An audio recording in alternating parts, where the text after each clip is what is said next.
నడిపించుచున్నాడు నజరేయుడు,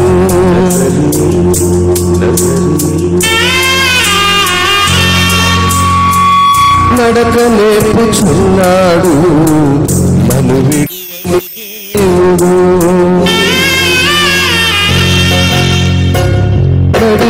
నడిపించుచున్నాడు నజరేయుడు, నడక నేర్పుచున్నాడు నన్ను విడువని దేవుడు. గాఢాంధకారములైనా కన్నీటిలోయలైనా కష్టాల తీరములైనా కఠినమైన మార్గములైనా నడిపించుచున్నాడు నజరేయుడు, నడక నేర్పుచున్నాడు నన్ను విడువని దేవుడు.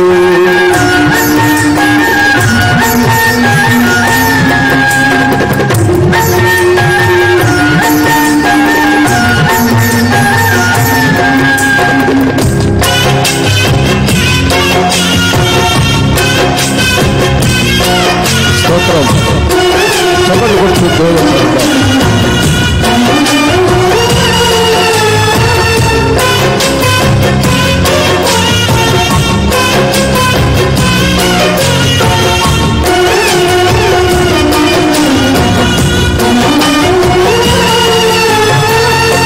నా కాళ్ళు తడబడగా నడువలేక నిలబడగా, నా కాళ్ళు తడబడగా నడువలేక నిలబడగా, అడుగులో అడిగేసి చేతిలో చెయ్యేసి, అడుగులో అడిగేసి చేతిలో చెయ్యేసి ఊసి చెప్పినాడు భాష చేసినాడు, ఊసి చెప్పినాడు భాష చేసినాడు. అందరూ కలిసి ఆదరించే దేవుడు నా యేసయ్యా, ఆశీర్వదించే దేవుడు నా యేసయ్యా, ఆదరించే దేవుడు నా యేసయ్యా, ఆశీర్వదించే దేవుడు నా యేసయ్యా, నడిపించుచున్నాడు నజరేయుడు, నడక నేర్పుచున్నాడు నన్ను విడువని దేవుడు.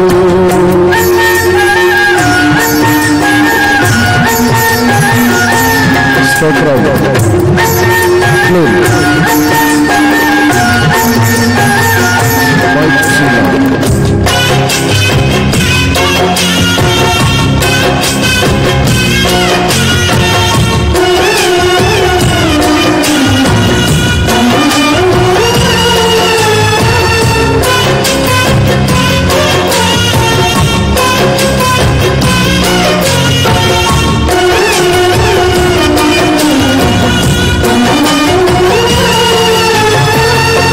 ముదిమిలో బలముడిగి నిలువలేక తూలిపోగా, ముదిమిలో బలముడిగి నిలువలేక తూలిపోగా, చక్కలో ఎత్తుకొని ముక్కులతో ముంచెత్తి, చక్కలో ఎత్తుకొని ముక్కులతో ముంచెత్తి ప్రేమ చూపినాడు ప్రాణమిచ్చినాడు, ప్రేమ చూపినాడు ప్రాణమిచ్చినాడు. అందరూ కలిసి ప్రాణమిచ్చే దేవుడు నా యేసయ్యా,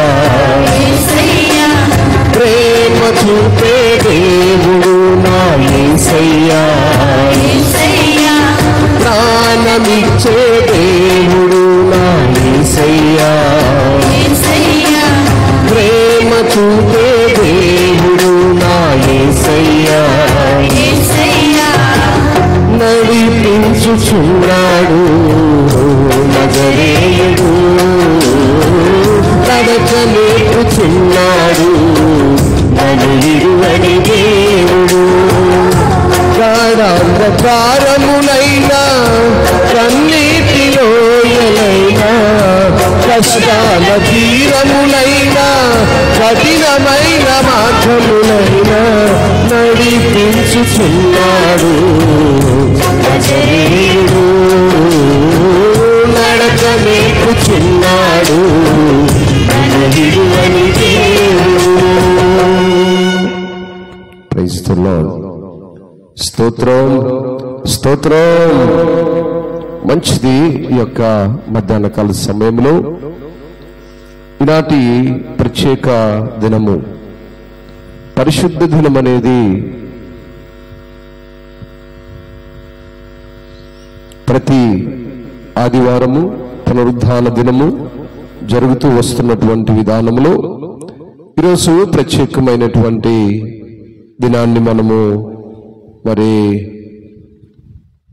దేశంలో ప్రపంచంలో ఉన్నటువంటి అనేక మంది స్త్రీలు ఒక ప్రత్యేక దినముగా జరుపుకుంటున్నటువంటి కుమార్తెల యొక్క దినోత్సవము, డాటర్స్ డే. శుభాకాంక్షలు మీకందరికీ.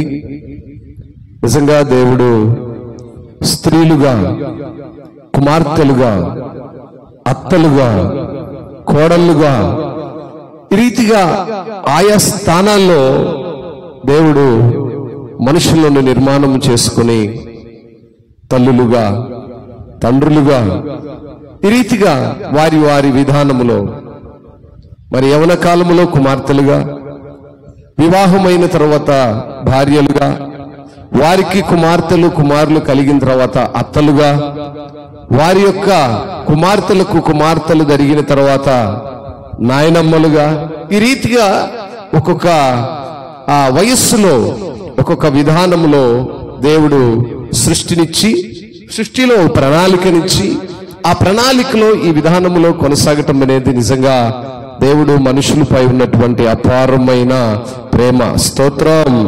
నిజంగా ఈ యొక్క ప్రణాళికను మనం చూస్తూ వెళ్తున్నప్పుడు దేవుని యొక్క ఉద్దేశ్యము మనుషుల ఎడల ఏ రీతిగా ఉందో మనకు అర్థమవుతూ ఉంది.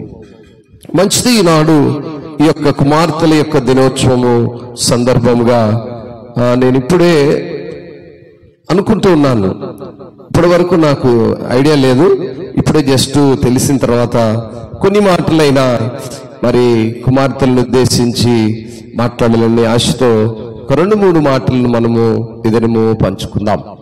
మనకందరికీ తెలిసినటువంటి యోబు గ్రంథాన్ని చూసినప్పుడు యోబ్ చాప్టర్ 42:15,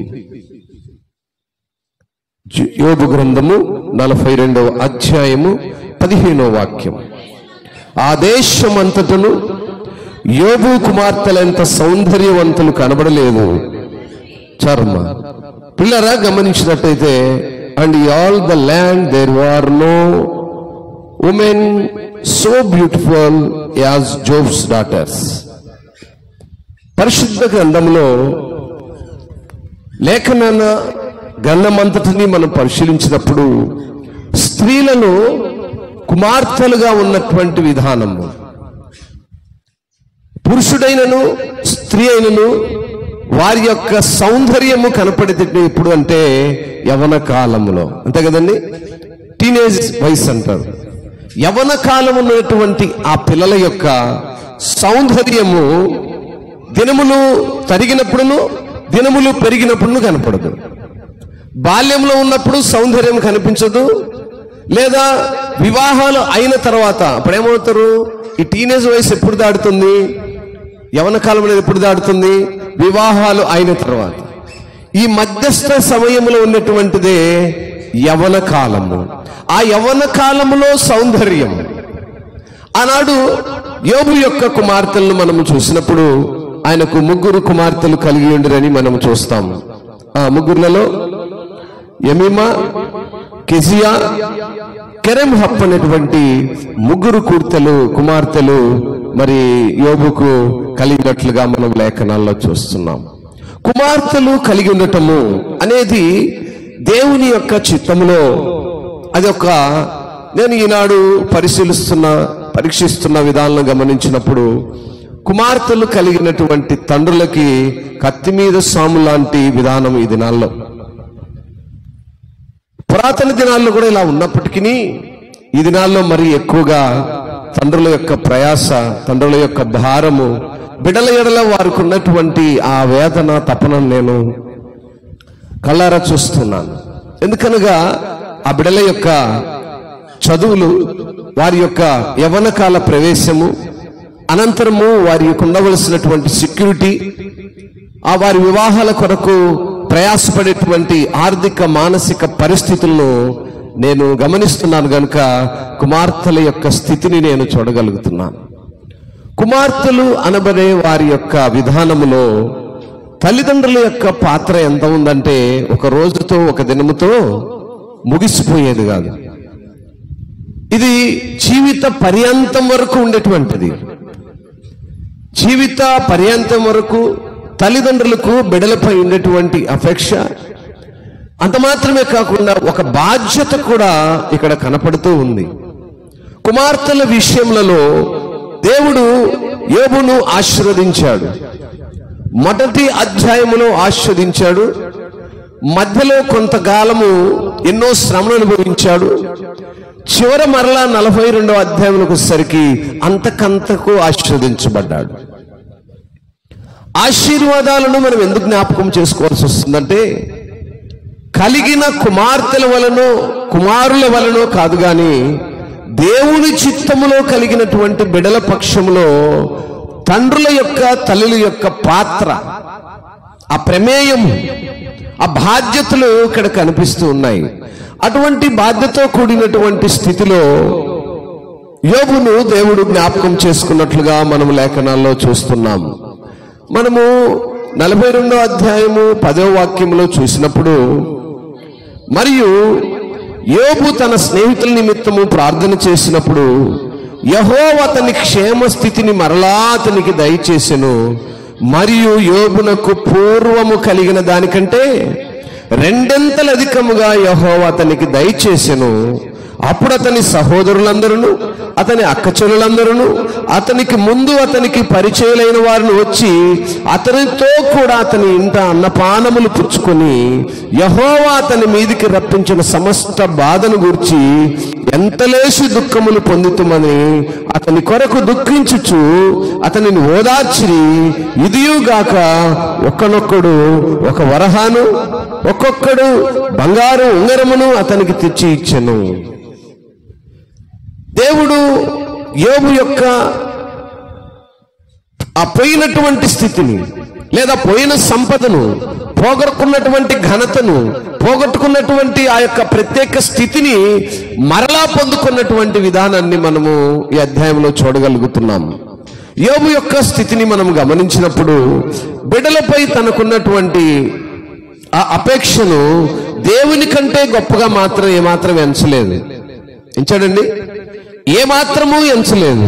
మనము ఆదికాండము 24వ అధ్యాయాన్ని ఒకసారి మనము గమనిస్తే 24వ అధ్యాయములో రిబ్కా మనకు కనిపిస్తోంది. రిబ్కాను కూడా మనము గమనించినప్పుడు రిబ్కా యొక్క విధానము, రిబ్కా ఎవరి కుమార్తె అండి? 24వ అధ్యాయము 24వ వాక్యాల్లో చూస్తే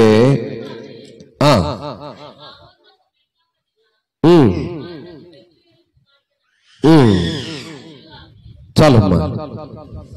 నేను నాహూరునకు మిల్కా కనిన కుమారుడగు బెతుయేలు కుమార్తెనను, మరియు ఆమె మా యొద్ద చాలా గడ్డియు మేతయు రాత్రి బస చేయుటకు స్థలమును ఉన్నానుగా ఆ మనుషుడు తల వంచి యెహోవాకు మొక్కి, అబ్రహామును నా యజమానుని దేవుడైన యెహోవా స్తుతింపబడును గాక. చాలు. ఈ భాగం ఇక్కడ గమనించినప్పుడు మిల్కా మరి నాహోరు కలిగినటువంటి ఈ కుమార్తె ఎవరు? రిబ్కా. ఈ రిబ్కా యొక్క పరిస్థితిని మనం గమనించినప్పుడు, రిబ్కాను మనము గమనిస్తే ఆమె యొక్క పరిస్థితి ఏంటనగా, దేవుని యొక్క కృప, దేవుని యొక్క ఉన్నతమైన స్థితి. ఒక యవనరాలుగా ఉన్నటువంటి రిబ్కా ఒక అతిథులను గౌరవించుటలో, ప్రేమించుటలో, దేవుని ప్రేమ కనపరచుటలో యవన కాలము తనకు కలిగినటువంటి భయభక్తులను ఈరోజు యవనులైనటువంటి టీనేజ్ పిల్లలకు, యవన బిడ్డలకు ఒక మాదిరి అని నేను తెలియజేస్తున్నాను. ఈ స్టోరీ అంతా మనకు తెలుసు. ఇస్సాకుకు వివాహము చేయవలసిన పరిస్థితి వచ్చినప్పుడు అబ్రహాము తన పనివాడైనటువంటి ఎవరు? ఎలియాజరును పంపించినప్పుడు, ఎలియాజరు అబ్రహాము అయినటువంటి యాజకుడు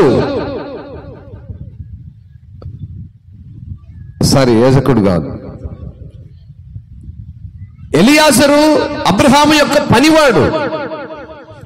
పనివాడైనటువంటి ఎలియాజరు అబ్రహాము గారి యొక్క మాటను తీసుకుని తన యొక్క కుమారునికి సరి అయిన జోడైనటువంటి భార్యను వెళ్ళి వెతికి పరిశీలించి పరీక్షించి దేవుని చిత్తములో ఆయనకు సరైనటువంటి సమభాగిరస్త్రాలను చూసిరమన్నప్పుడు ఎలియాజరు ప్రయాణమై వెళుతున్నటువంటి ఆ ప్రయాణములో తటస్థపడినటువంటి సందర్భము ఈ రిబ్కా. అందుకే మనము ఇక్కడ ముందు గమనించినట్లయితే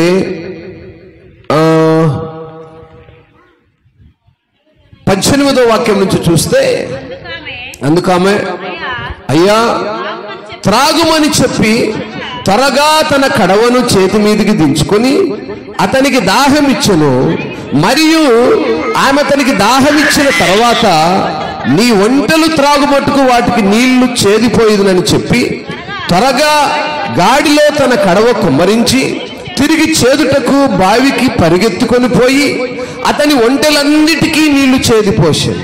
ఆ మనుష్యుడు ఆమెను తేరి చూచి తన ప్రయాణమును యెహోవా సఫలము చేసెనో లేదో తెలుసుకొనవలనని ఊరకుండెను. ఆయన ప్రయాణం ఎక్కడికి? అబ్రహాము గారి కుమారుడైన ఇస్సాకుకు భార్యను చూచుటకు ప్రయాణమై వెళుతున్న సమయంలో తటస్థపడినటువంటి యవనురాలైనటువంటి స్త్రీ రిబ్కా. నాహోరు మిల్కా కన్య కుమారుడగు బెతూయేలు కుమార్తె ఈ యొక్క రిబ్కా. ఈ రిబ్కాను చూసినప్పుడు, యవనురాలను దాదాపుగా చూసినప్పుడు యవనుల యొక్క స్థితి వారి యొక్క ప్రవర్తనలోనే అర్థమైపోద్దండి. గమనించినట్లయితే అమ్మా జాగ్రత్తగా ఆలకించండి. యవనురాలైనటువంటి పురుషుడైనా స్త్రీ అయినా వారి మాటలోను వారి ప్రవర్తనలోను వారి యొక్క స్థితి ఏంటో చెప్పొచ్చు. దాదాపుగా మాటలో కరుకుగాను నెమ్మది లేని విధానము ఆటోమేటిక్గా అర్థమైపోద్ది. ఈమె దుడుకు స్వభావం కలిగినటువంటి స్త్రీ లేదా నెమ్మది కలిగినటువంటి స్త్రీ అని. ఇప్పుడు వివాహాలు చేసుకోవాల్సిన పరిస్థితి వచ్చినప్పుడు చూడటానికి వస్తారు కదా, చూడటానికి రావడము. ఈరోజు అమ్మాయిని చూడడానికి ఆ ఇంటికి వెళ్తున్నాము అంటే ఏం చూస్తారు? బాహ్య సౌందర్యంతో పాటు అంతరంగ స్వభావం కూడా అర్థమవుతుందండి. అర్థమవుద్దా కదా? ప్రతి మనుషుడికి దేవుడు సైకాలజీ అనే ఒకటి ఇచ్చాడు. సైకాలజీ అర్థం ఏంటంటే ఎదుటి వ్యక్తి యొక్క మనస్తత్వం ఏంటో పూర్తిగా కాకపోయినా అంతో ఇంతో కొంత ఖచ్చితంగా అర్థమవుతుంది. ఆమె ఎటువంటిది, ఆయన ఎటువంటి వాడు అంటే దేవుడు ఆ వ్యక్తికి ఇచ్చిన ఆ మనస్తత్వాన్ని బట్టి, ఆ జ్ఞానాన్ని బట్టి అవతల వ్యక్తి యొక్క విధానాన్ని 100లో కనీసం 20-30% చెప్పగలుగుతాడు. 70% హృదయాంతరంగా మనకు తెలియదు, కానీ ఒక 30% చెప్పొచ్చు. వారి యొక్క మనస్తత్వం ఏంటి, ఆ మనిషికున్న తలంపులేంటి, ఉద్దేశాలేంటి, లేదా నెమ్మది కలిగిన వ్యక్తి, లేకపోతే గొడవలు చేసే వ్యక్తి, లేకపోతే ఇంకొకటే సోమర్య, కష్టపడే తత్వం కలిగిన వ్యక్తి అనే విషయాన్ని మనము వ్యక్తులను చూసినప్పుడు చెప్పగలుగుతాం. ఆ మాదిరిగానే ఎలియాజరు రిబ్కాను చూసినప్పుడు దేవుడు ఎందుకు నన్ను ఈ స్థలమునకు పంపించాడో, ఒకవేళ దేవుని చిత్తములో మా యజమానుడైనటువంటి అబ్రహాము గారి యొక్క కుమారునికి సరిపోయిన సరిజోడైన అమ్మాయి ఈ అమ్మాయి అయ్యుంటుందేమో చూద్దాం, దేవుని చిత్తములో ఈమెను పరిశీలించి పరీక్షించాలనేటువంటి ఉద్దేశంలో ఎలియాజరు అక్కడ ఆగినట్లుగా మనం లేఖనాల్లో చూస్తున్నాం. ఎందుకు ఈ సందర్భాన్ని నేను జ్ఞాపకం చేస్తున్నానంటే, యవన కాలములో ఉన్నటువంటి స్త్రీలు చాలా జాగ్రత్తగా ఉండాలి. వారి ప్రవర్తనను చాలా జాగ్రత్తగా చూసుకోవాలి. ప్రసంగి గ్రంథకర్త అంటాడు, యవనుడా, యవన కాలమందు నువ్వు సంతోషంగా ఉండు. అయితే నీ యవనమును గూర్చి నువ్వు ఏమి కావాలనుకుంటున్నావో, ఎలా ఉండాలనుకుంటున్నావో, ఏమి చేయాలనుకుంటున్నావో నువ్వు ఏమైనా చేయి, కానీ నువ్వు చేసే ప్రతిదీ కూడా పరీక్షించుకో, పరిశీలించుకో. ఎందుకనగా ఒక దినము తీర్పు దినం ఉంటుంది. ఆ దినమున ప్రతిదానికి నువ్వు జవాబు చెప్పాలి, సమాధానం చెప్పాలి. ఇప్పుడు నా సంతోషము చాలా హాయిగా ఉంది, నేను అన్ని అనుభవిస్తున్నాను, లోకములో ఉన్న వాటి వైపే చూస్తున్నాను, దేవునితో నాకేమి పని లేదనుకుంటావేమో. నువ్వు సంతోషంగా ఉండటం నాకు ఇష్టమే, కానీ ఒక దినము తీర్పు దినముందని నువ్వు చేసే ప్రతి పనిలో జాగ్రత్తగా ఉండు. గనుక నా ప్రియ యవన బిడ్డలారా, యవన కుమార్తెలారా, దేవుని యొక్క చిత్తంలో ఉండే బిడ్డలుగా మన దైనందిన జీవితం పెరగాలి. తల్లిదండ్రులకు వన్నె తెచ్చే స్త్రీలుగాను, గ్రామానికి వన్నె తెచ్చే స్త్రీలుగాను, లేదా రక్త సంబంధికులకు సమాజంలో గౌరవ మర్యాదలు తీసుకొచ్చేటువంటి కుమార్తెలుగా ఉన్నప్పుడే ఆ కుటుంబానికి, ఆ తల్లిదండ్రులకు సంతోషం ఉంటుంది. గనుక ఇక్కడ ఈ భాగంలో మనము మరి రిబ్కాను చూసినప్పుడు రిబ్కా యొక్క ప్రవర్తన మరి ఎలియాజరుకి ఎలా ఉందట?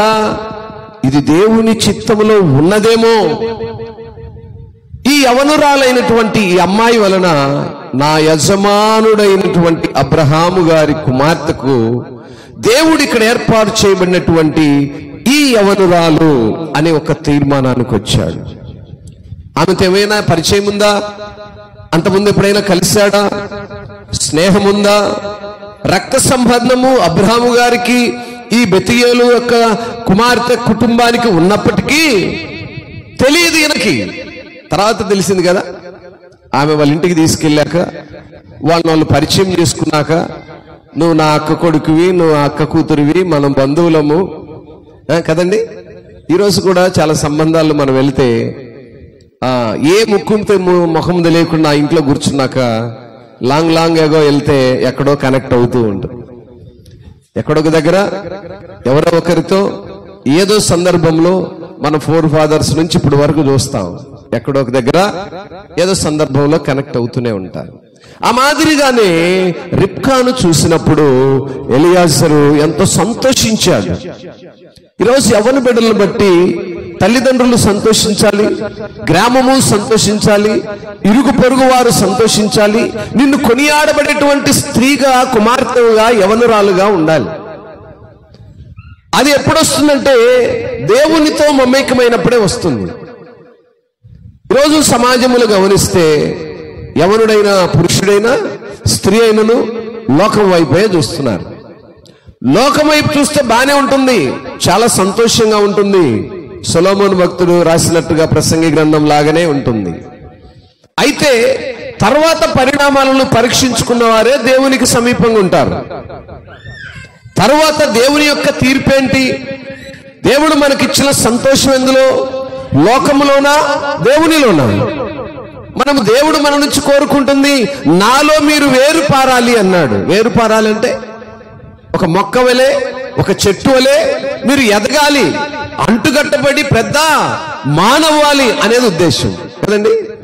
దేవుడు కోరుకుంటున్న సంతోషం అది. మనుషులు ఈ అశాశ్వతమైనటువంటి లోకం వైపు చూస్తూ, లోకములో సర్వ సృష్టిలో మనుషుడు నిర్మాణం చేసుకున్నటువంటి ఆ నీడ్స్ను ఉపయోగించుకుంటూ ఇదే దేవుడు, ఇదే లోకం అనుకుంటూ వెళ్ళిపోతున్నాడు. అందును బట్టి మన యొక్క దైనందిన జీవితంలో యవనురాలైనటువంటి స్త్రీలు, కుమార్తెలు దేవుని చిత్తాన్ని అడిగి తెలుసుకునేవారుగా ఉండాలి.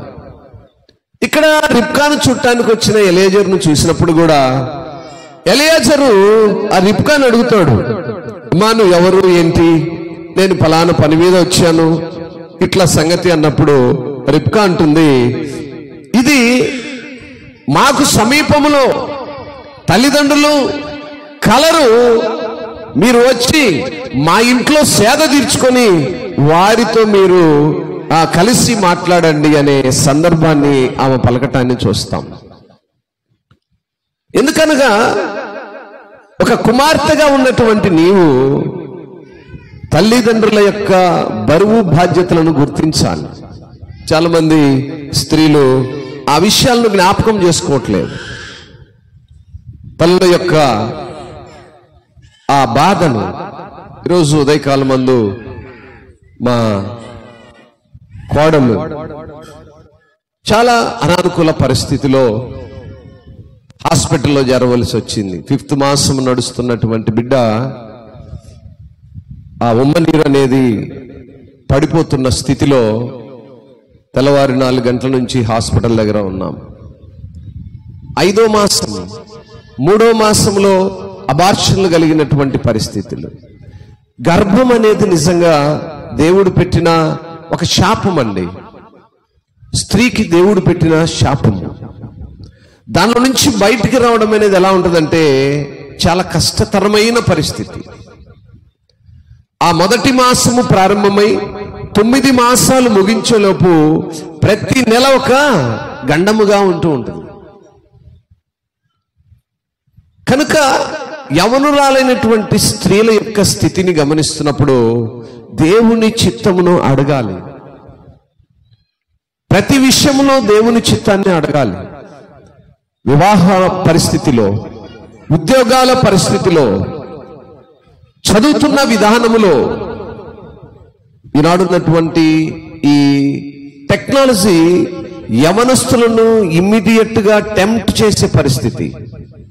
ఆలోచించుకొని, పరీక్షించుకొని, ఇటువైపు తండ్రుల వైపు, ఇటువైపు గ్రామం వైపు, ఇటువైపు రక్త సంబంధాల వైపు, కుటుంబం వైపు పరీక్షించి పరిశీలించుకునే టైం లేని విధానం ఇది.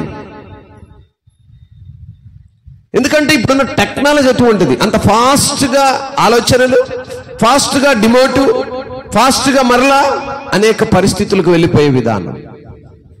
గనుక ఈ విధానాన్ని చాలా జాగ్రత్తగా ఆలోచించుకోవడము యవనురాలైనటువంటి కుమార్తెలకు ఆశీర్వాదకరమని నేను తెలియజేస్తున్నాను. మరొక మాటను నేను లేఖనాల్లో తెలియజేసి నా వర్తమానాన్ని ముగించడానికి ఆశపడుతున్నాను. మరి ఒక స్త్రీని మనము కుమార్తెను చూసినప్పుడు ఆదికాండము 30వ అధ్యాయంలో ఒక ఆవిడ కనపడుతుంది.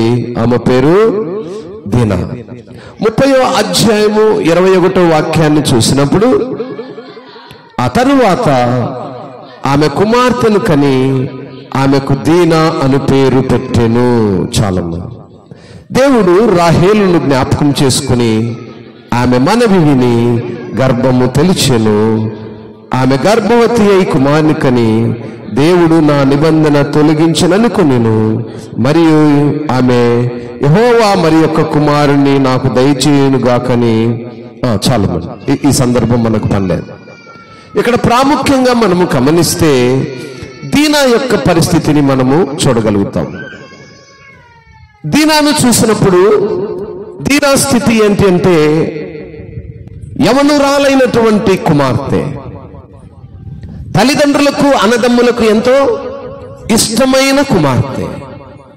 కొన్ని సందర్భాల్లో యవన బిడ్డలు ఎలా ఉంటారంటే, తల్లిదండ్రులమ్మ ఈరోజు నువ్వు ఫలానా ఫంక్షన్కు, ఫలానా పార్టీకి, ఫలానా వాళ్ళ దగ్గరికి వెళ్తానంటున్నావు, అది మంచిది కాదేమో అన్నప్పుడు ఆ యవన బిడ్డలు ఎలా ఉంటారంటే, మమ్మల్ని బయటికి వెళ్ళలేరు, మమ్మల్ని అక్కడ తిరగనియరు, మమ్మల్ని ఎక్కడ తిరగనియరు, మా ఫ్రెండ్స్తో కలుసుకునియరు,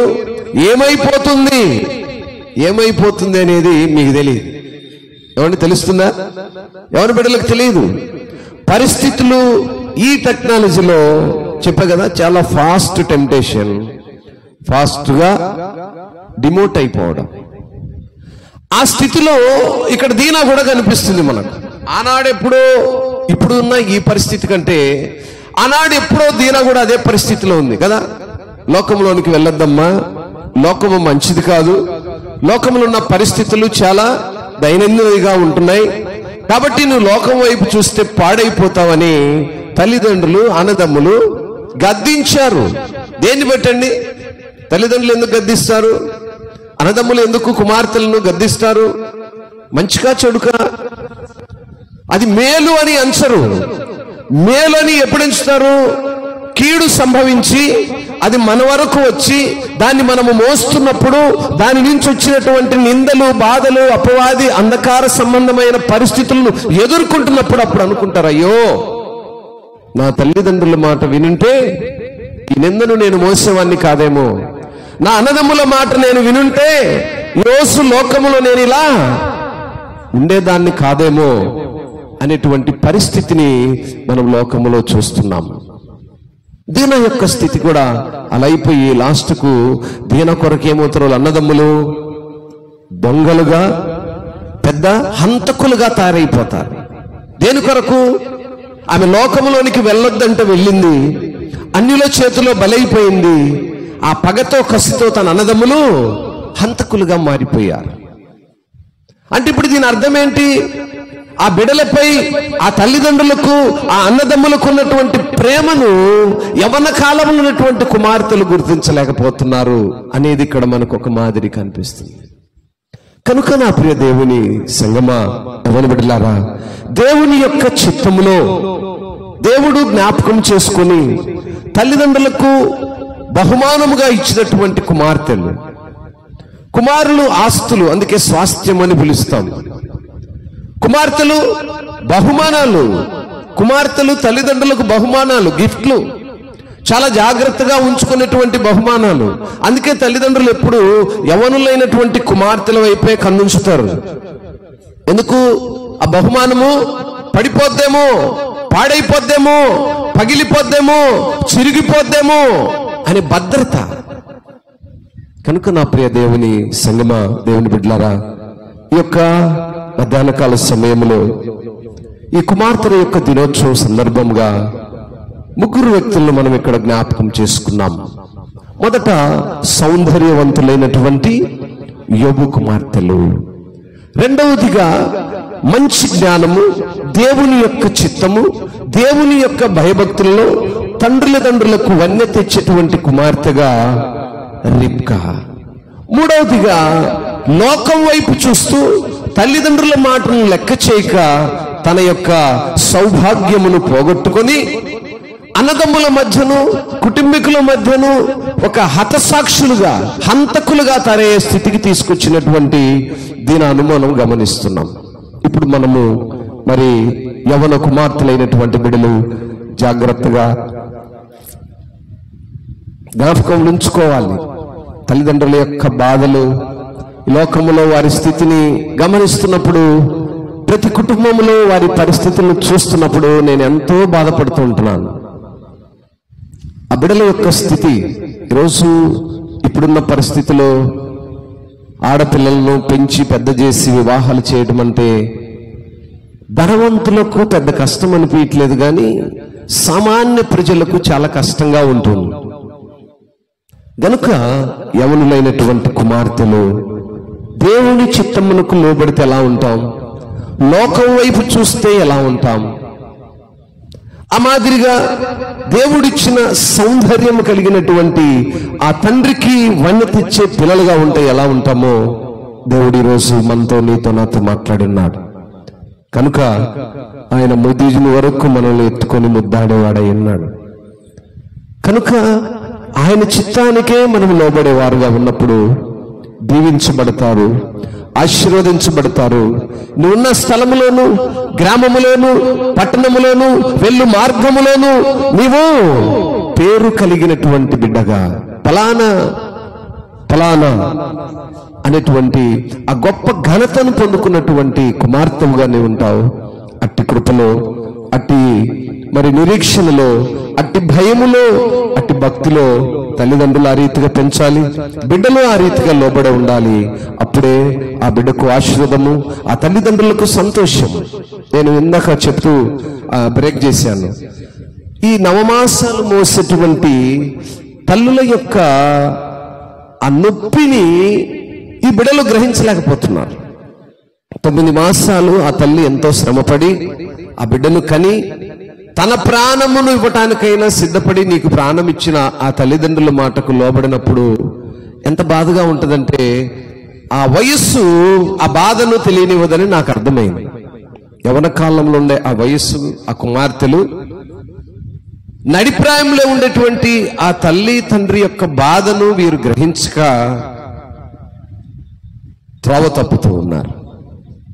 అది ఇప్పుడైనా ఇంకా చెప్పాలి అంటే ఆ బాధను తెలియజేసేటువంటి ఆ సందర్భాలు, ఆ సంఘాలు, ఆ యొక్క పరిస్థితులు కూడా కుటుంబాల్లో లేకపోవడం. కుటుంబాల్లో ఎప్పుడైతే దేవుని భయము, తల్లిదండ్రుల భయము, దేవుని చిత్తమునకు లోబడే అనుభవం లేకుండా పోతుందో పిల్లలు త్రోవ తప్పే పరిస్థితులు కూడా కనపడుతుంటాయి. కనుక తల్లిదండ్రులుగా మన బాధ్యతగా బిడ్డలను దేవుని భయములో పెంచుకోవాలి. ఆ మాదిరిగానే పిల్లలు కూడా తల్లిదండ్రులకు లోబడి దేవుని చిత్తమును రెప్కావలే అడిగి తెలుసుకోవాలి. దీనావలే తొందరపడే స్వభావంలోనికి వెళ్ళినప్పుడు మరి పరిస్థితులే మారిపోతాయి. అలా ఉండక మంచిగా దేవుని చిత్తములో ఆయుష్ ఆరోగ్యాలతో, చదువుల్లో, జ్ఞానములో సంపూర్ణమైనటువంటి బలముతో, సమయోచితమైన జ్ఞానముతో ఉన్నతమైన స్థితులకు మరి యవన బిడ్డలైనటువంటి కుమార్తెలు ఎదగాలని, మరి ఈ మైక్ శబ్దం ద్వారా మాట్లాడినటువంటి ప్రతి కుమార్తెను దీవించి ఆశీర్వదించాలని ఈ యొక్క అంతర్జాతీయ మరి కుమార్తెల దినోత్సవం సందర్భంగా ఈ మాటలను తెలియజేస్తూ దేవుడు అందించిన ఉన్నతమైన మాటలు బట్టి మరి ఆ రీతిగా ఒక నూతన తీర్మానముల బిడ్డలు ఆశీర్వదకరముగా దేవుని చిత్తమునకు లోబడే బిడ్డలుగా ఉండాలని తెలియజేస్తూ దేవుడి మాటలు దీవించి ఆశీర్వదించును గాక. ప్రార్థన చేద్దాం, ప్రార్థన చేద్దాం. స్తోత్రం, స్తోత్రం, స్తోత్రం, స్తోత్రం. పరిశుద్ధుడా, జీవం కలిగిన తండ్రి, నీ ఘనమైన శ్రేష్టమైన పాదాలను బట్టి వందనాలు. ఇదిగో ఈ ప్రత్యేక సమయంలోనైనా తండ్రి మీరు జ్ఞాపకం చేసుకుని తండ్రి లోకములో, దేశములో హవ్వమ్మ దగ్గర నుంచి ప్రారంభమైన స్త్రీ సంతానమైనటువంటి బిడ్డలు, తల్లులుగాను, అత్తలుగాను, కోడలుగాను, బాల్యములో ప్రభువా మరి కుమార్తెలుగాను, యవన కాలములో తండ్రి వారు ప్రవేశపెడుతున్నటువంటి విధానాలను, స్త్రీకున్నటువంటి ఆ ప్రత్యేకతను, ఒక స్త్రీ ప్రభువా బాల్యము నుంచి యవనములోనికి ప్రవేశింపబడి యవన కాలములో వారు తీసుకున్నటువంటి ఆ తీర్మానమే వారి జీవితానికి ఒక ప్రథమ మెట్టుగాను, వారి యొక్క లైఫ్ కు ఒక టర్నింగ్ పాయింట్ గాను, అదే వారి జీవిత అంతం వరకు వారిని నడిపిస్తుంది, వారి సాక్ష్యాన్ని కాపాడుతుందనేటువంటి విధానములో లేఖన భాగముల ద్వారా మీరు మాతో మాట్లాడి హెచ్చరించిన ప్రతి మాటలను బట్టి మిమ్మల్ని స్తుతిస్తున్నాం. ఆ రీతిగా ప్రభువా ఈ వర్తమానం ద్వారా ఎంతమంది యవన బిడ్డలైతే త్రోవ తప్పి లోకం వైపు చూస్తున్నారో ఇప్పుడైనను వారి యొక్క మనస్సులను మార్చుకొని నీ వైపు తిరిగి తల్లిదండ్రులకు, సంఘములకు, గ్రామానికి, రక్త సంబంధులకు నైనా మంచి పేరు తెచ్చేటువంటి బిడ్డలుగా ఉండటానికి రిబ్కావలే ఒక ఉన్నతమైన స్థితిలో ఉన్నటువంటి బిడ్డలుగా ఉండటానికి కృపనిమ్మని ఈ రీతిగా ఈ మధ్యాహ్న కాల సమయంలో నీ బిడ్డలతో మీరు మాట్లాడిన ప్రతి మాటను బట్టి మీరే మహిమనందమని మా ప్రియుడు, మా రక్షకుడు యేసయ్య ఘనమైన నామములో ప్రార్థించడిగి వేడుకుంటున్నాము తండ్రి. ఆమేన్. అందరికీ